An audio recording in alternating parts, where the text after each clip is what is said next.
മാറ്റമുണ്ടാക്കിയ ഒരു നേതാവിന് ഒരവസരം കൊടുക്കാൻ കോൺഗ്രസിന് കഴിയുമെങ്കിൽ അതാണ് ചെയ്യേണ്ടത് എന്നൊരു അഭിപ്രായം എനിക്കുണ്ട്.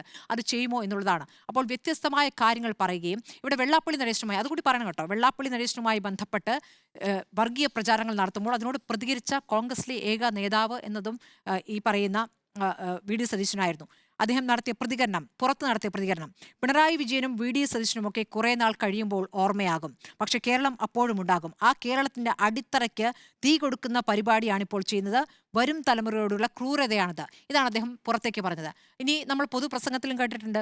ഇവിടെ കാന്തപുരത്തിന്റെ പരിപാടിയിൽ അന്ന് വെള്ളാപ്പള്ളി നടേശൻ നടത്തിയ പ്രസ്താവനയോട് പിണറായി വിജയൻ കാണിച്ചിരിക്കുന്ന സംയമനത്തോട് വിമർശനമാണ് അന്ന് അദ്ദേഹം ഉയർത്തിയത്. അതൊക്കെ മലബാറിൽ അദ്ദേഹത്തിന് നേടിത്തന്ന ഒരു പിന്തുണ ഒരു പ്രധാനപ്പെട്ട ഘടകമാണ്. ഇതിൽ നോക്കൂ, ഇത് മുസ്ലിം ലീഗ് ആവർത്തിച്ച് പറഞ്ഞൊരു കാര്യമുണ്ട്. ജനഹിതം നടപ്പാക്കണം.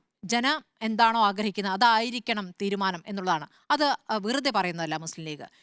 ഈ പറഞ്ഞ ഘട്ടങ്ങളിൽ കോൺഗ്രസിന് നഷ്ടമായിരിക്കുന്ന സാമുദായിക സൗഹാർദ്ദം അല്ലെങ്കിൽ സമുദായ മുസ്ലിം ന്യൂനപക്ഷമായാലും ക്രിസ്ത്യൻ ന്യൂനപക്ഷമായാലും ഇതൊക്കെ തന്നെയും ഒരു ഘട്ടത്തിൽ കോൺഗ്രസിന് ഒപ്പമായിരുന്നു. പക്ഷേ പല ഘട്ടങ്ങളിലായി അത് നഷ്ടപ്പെട്ടു പോയിരുന്നു. ആ നഷ്ടപ്പെട്ടുപോയ സൗഹൃദം പുനഃസ്ഥാപിക്കാൻ വി.ഡി. സതീശൻ നടത്തിയ ശ്രമങ്ങൾ അത് ഫലം കണ്ടിട്ടുണ്ട് എന്നുള്ളതാണ്. വിവിധ സഭാ നേതാക്കളുമായൊക്കെ കാണുകയും സഭാ നേതൃത്വങ്ങളുമായി കാണുകയും, നമുക്കറിയാം ഇവിടെ കൊച്ചിയിൽ ഒരു അർദ്ധരാത്രി പോയി കണ്ട കൂടിക്കാഴ്ചയെക്കുറിച്ച് അതെങ്ങനെ കണ്ടു എന്നൊക്കെ നമ്മൾ ചോദിച്ച് നമ്മൾ ചർച്ച ചെയ്യാനുള്ളത്. അവർ ക്ഷണിച്ചിട്ടാണ് പോയത്. അപ്പോൾ അങ്ങനെ ഒരു ക്ഷണം ഉണ്ടാകുകയും അങ്ങനെ ഒരു പിന്തുണ ആർജിക്കുകയും ചെയ്തിട്ടുണ്ട്. അതിൻ്റെയൊക്കെ ഭാഗമായിട്ടാണ് ഈ പറയുന്ന 102 എന്ന സംഖ്യയിലേക്ക് എത്തുന്നത്.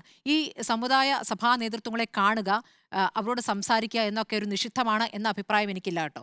ഞാൻ പറഞ്ഞ ഒറ്റ കാര്യമേ ഉള്ളൂ. ഈ പറയുന്ന അവരില്ലെങ്കിൽ ഞങ്ങളില്ല എന്ന രൂപത്തിൽ പ്രതികരണം നടത്തുകയും അവർക്ക് ഒരു ഒരു ഒരു ഈ ഈ രാഷ്ട്രീയത്തിൽ അവർക്കൊരു സേ ഉണ്ട് എന്ന മട്ടിൽ ഞങ്ങൾ നിശ്ചയിക്കുമെന്ന മട്ടിലുള്ള പ്രതികരണം നടത്താൻ കഴിയുകയും ചെയ്യുന്ന ഒരു സാഹചര്യമാണ് ഒഴിവാക്കേണ്ടത്.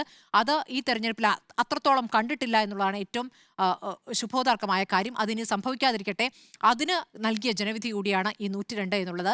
വളരെ വേഗത്തിൽ ഒരു തീരുമാനത്തിലേക്ക് എത്തി ഒരു മുഖ്യമന്ത്രിയെ തീരുമാനിച്ചില്ല എങ്കിൽ ഈ നേട്ടത്തിന്റെ പൊലിമ നഷ്ടപ്പെടുത്തുമെന്നുള്ളതാണ്. അതൊരു പ്രധാനപ്പെട്ട കാര്യമാണ്. കോൺഗ്രസ് അത് എങ്ങനെ ചെയ്യുമെന്നുള്ളത് ആദ്യത്തെ ചർച്ചയാണ് നാളത്തെ ചർച്ച എന്നുള്ളത്. പിന്നെ അവിടെ നിന്ന് തുടർന്ന് പലതും നടക്കാനുണ്ട്. അതിലെന്ത് തീരുമാനിക്കുമെന്നുള്ള കാര്യത്തിൽ എനിക്ക് വ്യക്തതയില്ല. പക്ഷേ ഇതാണ് ഈ 3 നേതാക്കളുമായി ബന്ധപ്പെട്ട എൻ്റെ അഭിപ്രായം.